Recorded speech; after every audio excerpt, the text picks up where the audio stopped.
Good evening, Kenneth Tortoise Capital Nightly Strategy Podcast for August 28th, 2024. We'll start with the sniper trade of the day. This one is DIA Diamonds.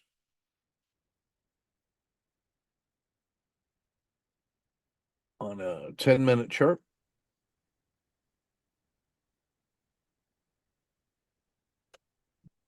This was the closing action yesterday. That was the close. Right here, sorry. And this was the open, hardly any gap, and there's your OR10. So I'm ready to play any breakout from that. Long with a standard risk box. In this case, the standard risk box is almost identical to the size of the OR10, which is kind of interesting. I take a fractional loss and stop and reverse. Take a fractional loss and stop and reverse. Take a half of an R loss, stop and reverse.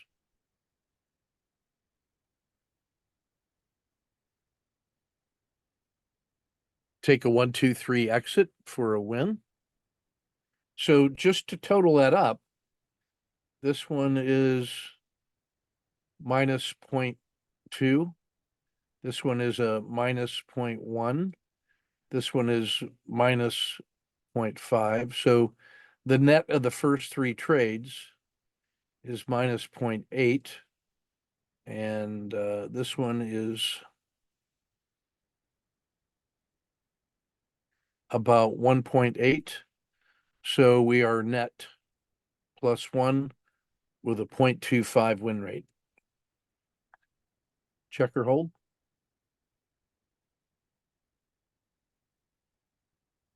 I re-enter the short, caught a 2, pays off. I take the skin of the dragon exit. Standard risk. 1, 1.5. So now we are net 2.5. And we're coming in just around half an hour left in the day, so I'm all done. And then I missed the rebound back to the VWAP magnet. Curses, foiled again. So that's the sign, the PSAR flip, and it closes the day right at the decaying VWAP. That's such a standard play. I just didn't get it. So net 2.5.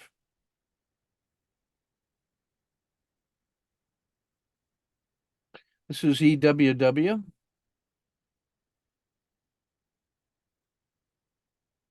Uh, 10-minute bars.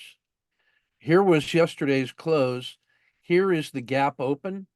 So that is such a large gap that I don't wait for the OR10. What I do is I take the opening and then I bracket it with an R10.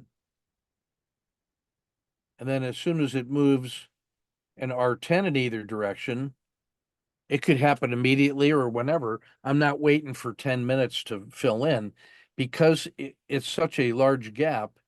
I consider it to be in play. And the very first thing that it does after it opens here is go straight up. So I'm long from here.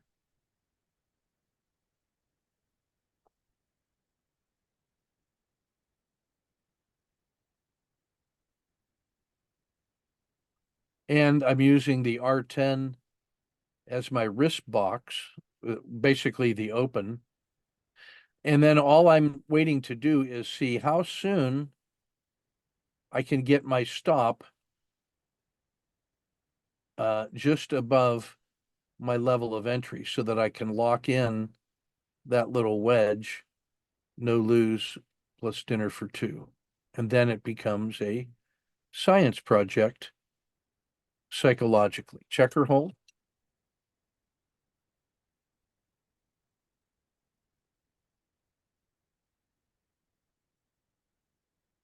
George, how many times have you heard me say that? 1,000? Yeah, I'm going to keep saying it too. So it moves up smartly. Then it gives me a 1, 2, 3 exit.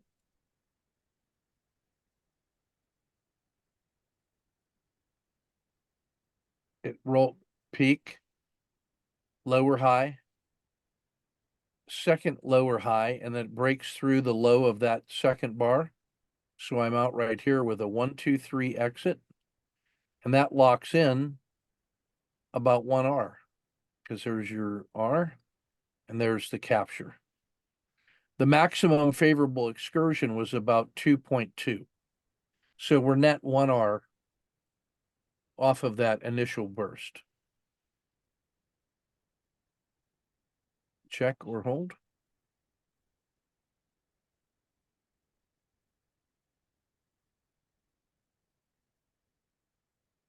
Breaks through the PSAR. Dragon has rolled over. The R10 has rolled over. The dragon has rolled over. The R10 has come through the dragon, and now it hits the rising PSAR. So I'm short. There's my risk box. Targeting a return to the Bollinger Band mean, which is also close to the low of the day, and then down here to yesterday's close. Those are my two targets.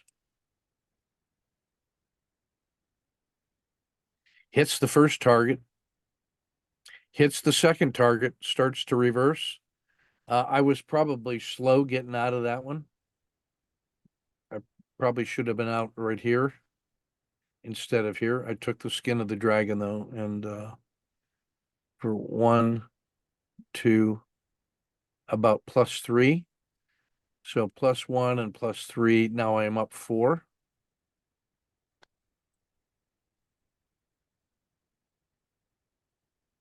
I missed the second re-entry. And so we net 4. That one was a surprise move. Here's EWZ.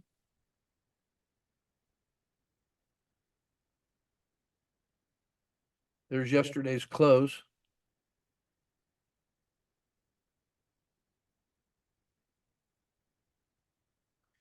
Here's the gap down opening. Big gap. I'm already committed on EWW, so I just wait for the OR10.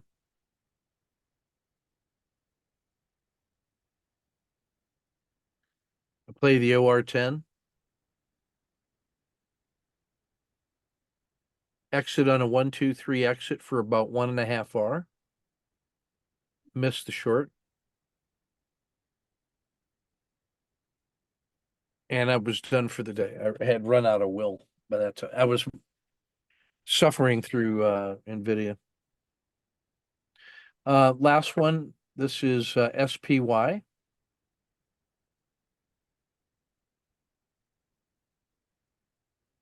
This is yesterday's close. Here's today's open. Here's the OR10. That next bar breaks just below the low, so I'm short, and here's my standard risk. Also, turned out to be the size of the opening range 10. I'd take a half an hour loss. I was expecting it to fail. It did not. And I saw the declining PSAR, so I get out for about half an hour loss. And then it promptly breaks low again. So I just take the same entry. That one moves in my favor. I take the skin of the dragon exit for 2R, re-enter short, scratch, reverse long, scratch, patiently wait. Now we get a kata 2 and a collapsing dragon to the downside. That pays off skin of the dragon exit for 1. So we end up about +2 for the day on SPY. For the traders,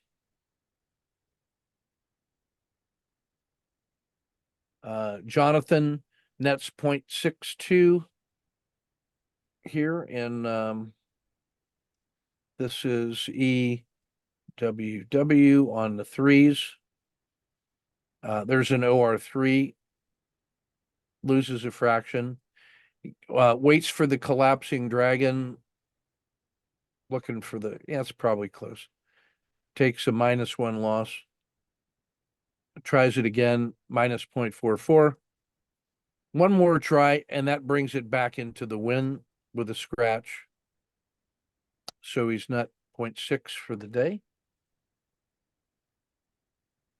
He had a question on how to play. This is XLE. And yeah, this gap down rounds off 1, 2, 3. I'd like that one. 1, 2, 3. R10 reverses. Sure. I'll take that one all day, especially when you look at the size of your risk box. That would be near the low of the day anyway. So you could take that one. I look at this as the big gap down to here, and then that opening range is all in this. And that's the first time it breaks north of that.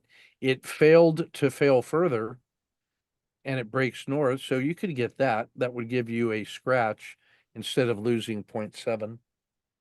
Then after the big gap down and a failed SSC, you can short that right there as it crosses the VWAP. And now you get this move and then exit here instead of waiting for the collapsing dragon. Take the breakthrough of the VWAP. That thing is a directional bias. I want to be long north of the VWAP. I want to be short south of the VWAP. And it broke through the belly of the dragon. Sure, take that. Now, getting short here and covering here, that's an entry. It had made a lower high and then a lower low. Wasn't sure if that was a valid. Yeah. If you look at this, that's an SSC. That is an SSC entry. Why? Because it moved from, including the gap, it moved one leg down, failed breakout, 2 legs down. So it has moved from here all the way down to the bottom of that RL10. Now in reverse, that makes this an SSC or this. And then you get that move. And that's good because it just crossed the VWAP. So you have a positive bias. And how far up could it go? You take the low of the day, and then you add XLE's range stat, and you realize this thing could get up into here easily. So that's a great entry. In the same way, this is a COTA 2 short because you have a high and a lower high and a PSAR flip. You could get short in here or get short when it crosses the VWAP and you get all of that.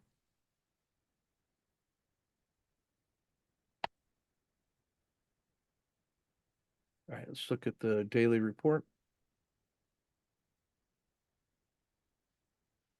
The 150-day look back, we're still in that upper 10%, trying to break out north. NVIDIA had a massive earnings to the upside. It sold off after hours, but it's hard to see how that's a negative report.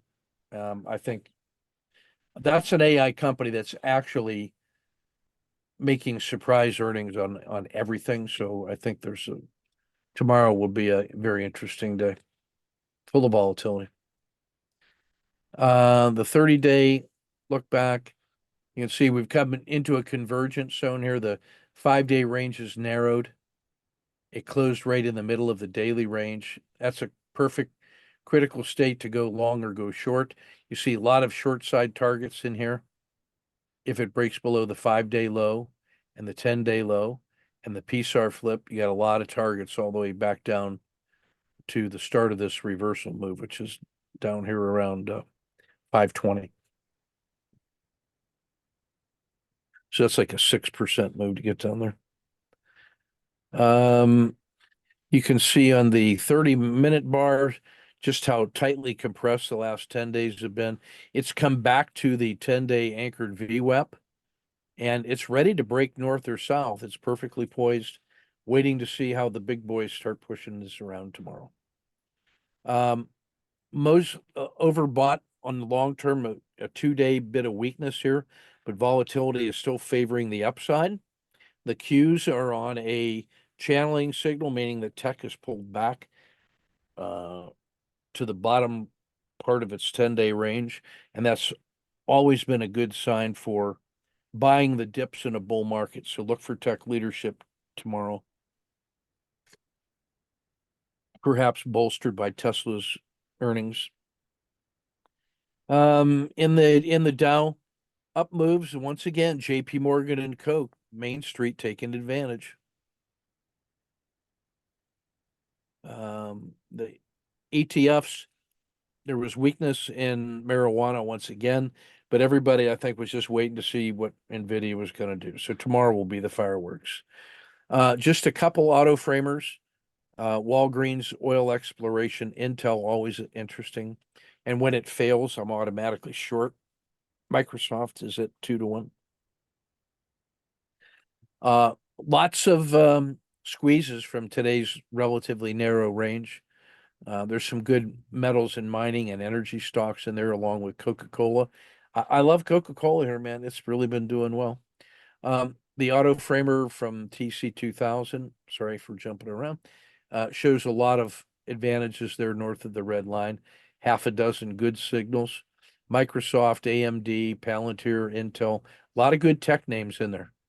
And our old buddy US Steel, which was down 1.5%, and is at 3.7-1. So that'll be on my short list. Still being dominated in MACD Four Seasons by the summer, starting to get a few elements in the fall. The NDX kind of shows the 2-day weakness is broad and deep. Coca-Cola, JP Morgan really winning the race over here. Main Street is winning and finance is winning, disregarding technology. This is reinforcement of that thing we teach in the foundations, that XLF as a sector spider is independent of what the S&P does, and more so than the other sectors. It does its own thing, influenced by the big banks who are operating as an entity. Stabilizing, that was the market waiting for NVIDIA. Tomorrow we're going to find out what the real interpretation is. Watch for fireworks early and sharp changes in direction. All right, that's everything for today. We'll get this published and posted and be ready for them tomorrow. Take good care.